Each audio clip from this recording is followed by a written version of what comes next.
Hello friends, welcome to my new channel and Munmun চ্যানেলে তোমাদেরকে স্বাগতম।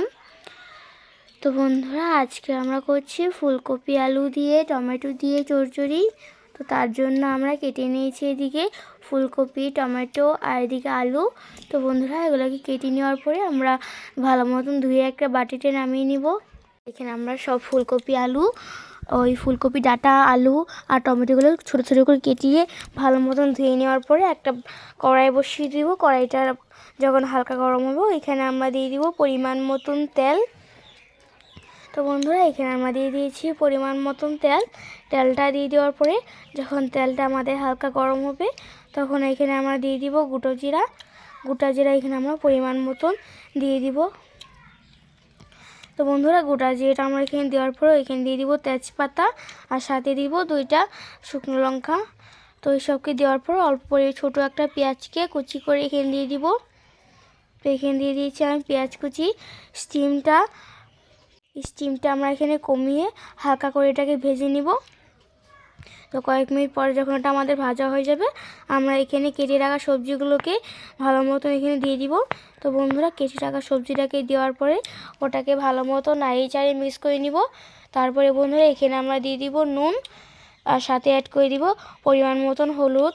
তো নুন আর হলুদটাকে দিয়ে ওটাকে ভালো মতন এভাবে নাড়িয়ে চাড়িয়ে মিক্স করে নিব। তো বন্ধুরা, এটা আমাদের ভালো মতন মিক্স হয়ে যাওয়ার পরে আমরা যেই পেস্ট করে রেখেছিলাম ওই বুট পেস্ট আর সাথে সাদা তিল আর বুটটাকে পেস্ট করে রেখেছি এখানে। আর এদিকে আমরা করে রেখেছি জিরা কাঁচা লঙ্কা পেস্ট। তো ওই পেস্টগুলোকে আমরা এখানে দিয়ে দিব। যখন সবজিটা আমাদের হালকা ভাজা হবে তো এখানে আমরা এই বুট আর সাদা তিল পেস্টটাকে এখানে দিয়ে দিব আর সাথে দিয়ে দিব জিরা কাঁচা লঙ্কা পেস্ট। তো ওগুলোকে জিরা কাঁচা লঙ্কা পেস্টটা দেওয়ার পর ওটাকে ভালো মতন নাড়িয়ে ছাড়িয়ে সবজিগুলোর সাথে ভালো মতন মিলিয়ে দিব। তো বন্ধুরা, আমাদের এটা প্রায় হয়ে গেছে। তো এটাকে সাথে আমরা এখানে দিয়ে দিব শুকনো লঙ্কার গুঁড়ো। তো 1-2 চামচ পরিমাণ মতন আমরা শুকনো লঙ্কার গুঁড়োটা দিয়ে দিয়েছি। ওটাকে দিয়ে দেওয়ার পরে আমরা ওটাকে ভালো মতন নাড়িয়ে চাই নিব। আর বন্ধুরা, এদিকে আমরা সাথে এদিকে মাছের ঝোলও করছিলাম। সেই ঝোলটা কী করে করেছি ওটা তোমাদেরকে পরবর্তী ভিডিওর মধ্যে বলে দিব। তো বন্ধুরা, এদিকে আমাদের মাছের ঝোল হচ্ছিলো আর সাইডে এদিকে আমি চচ্চড়িটা করে নিচ্ছিলাম। তো চচ্চড়িটা কিন্তু আমাদের মাছের ঝোলটা হতে হতে এটাও কিন্তু আমাদের চচ্চড়িটা হয়ে গেছে। তো আমাদের যখন এটা ভাজা হয়ে যাবে ওইখানে আমরা দিয়ে দিব পরিমাণ মতন জল।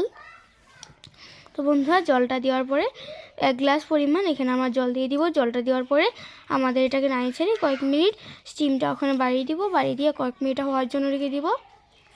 তো বন্ধুরা, জলটা যখন আমাদের শুকিয়ে যাবে আমাদের চচ্চড়িটা কিন্তু রেডি হয়ে গেছে। বন্ধুরা, তোমরা কিন্তু এটা অবশ্যই ঘরে ট্রাই করে দেবে। আর ভিডিওটা ভালো লাগলে সাবস্ক্রাইব করে দিও। আর টাটা।